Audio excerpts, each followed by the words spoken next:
कुछ कहानियाँ, वाकये, अनुभव ऐसे होते हैं जो जीवन को बदल कर रख देते हैं। वाकये और अनुभव तो आप खुद जीते हैं, खुद जिएंगे, लेकिन कहानियाँ तो कोई सुना सकता है। खासकर उन लोगों के लिए कहानियाँ बहुत जरूरी हैं जो मन से तन से मस्त हो चुके हैं, संन्यास्त होने की ओर छलांग लगाने को तैयार हो चुके हैं। ऐसे लोगों के लिए एक वक्त ऐसा आता है जब अकेलापन और मौन इन्हें बहुत भा जाता है। ये लोग पाते हैं कि वे दिल की बात अनसुनी नहीं कर पा रहे। वैसे ये भी सच है कि एक से एक उम्दा संत किस्म के लोग घर परिवार के चूल्हा जुटान चक्कर में अंततः डिप्रेशन, सिस्टम, रूटीन, दायरे के हिस्से होकर रह जाते हैं। उन्हें धरती को, सभ्यता को जो कुछ अद्भुत देना पाना था, उससे वंचित रह जाते हैं। सच यही है, अनुभव, विचार, क्रिया, कर्म, गति आदि की चरम उदात्तता कुनबा, परिवार, घर, दोस्त, अपने पराये की धारणाओं, खोलो दायरों, सोचों से आगे बढ़ जाती है। वह वहाँ तक पहुँचती है जहाँ तक पिछला संत पहुँच गया था। फिर इस नए को उसके आगे यात्रा शुरू करनी होती है। उसे आगे पड़े ज्ञान, मोक्ष, आनंद के नए सूत्र को चूमना, सहेजना होता है। फिर वह सभ्यता को सौंप देता है मुक्ति के लिए। नई सीमाओं को छूने वाला रचना प्रकृति के मूल स्वभाव में है। जो आज हम आप नया करेंगे, कल उसके आगे नया करने वाले आएंगे। इसी में प्रकृति को आनंद है, प्रकृति का आनंद है। कलाकार, खिलाड़ी, साहित्यकार, कर्मचारी, शासक, सब में कोई न कोई खास गुण, खास बल, खास क्षमता होती है। संत की क्षमता या खासियत या विशेषता उसके विचारों की परम चरम उदात्तता में निहित है।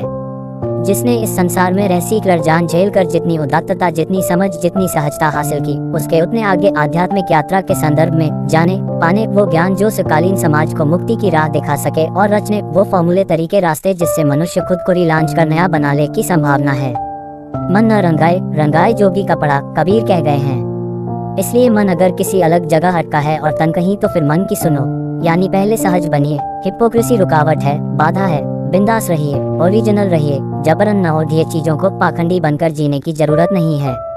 सहजता से ही कोई रास्ता मिलेगा, कोई तरीका निकलेगा। और न बुरा मानो, न भला मानो, आनंदित तत्स्थता पाए साधो। एक पुरानी कहानी इसी मन तन को साधे जाने से संबंधित है। संभव है ये कहानी आपकी जिंदगानी बदल दे। कहानी यूं है, गौतम बुद्ध जिन दिनों वाराणसी के पास प्रवास कर रहे थे और उनका जीवन उनके कुछ साथियों के साथ भिक्षा पर चल रहा था, उन दिनों उनके एक अति प्रिय शिष्य को एक बार कहीं भीख नहीं मिली।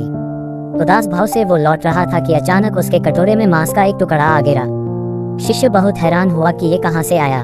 उसने ऊपर देखा तो पाया कि एक चील अपने पंजे में इसे ले जा रही थी और वही उसके पंजे से छूटकर कटोरे में आ गिरा है।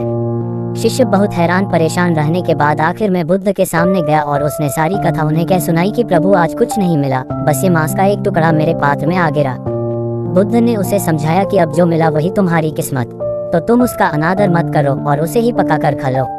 शिष्य ने ऐसा ही किया। मांस बहुत स्वादिष्ट पका।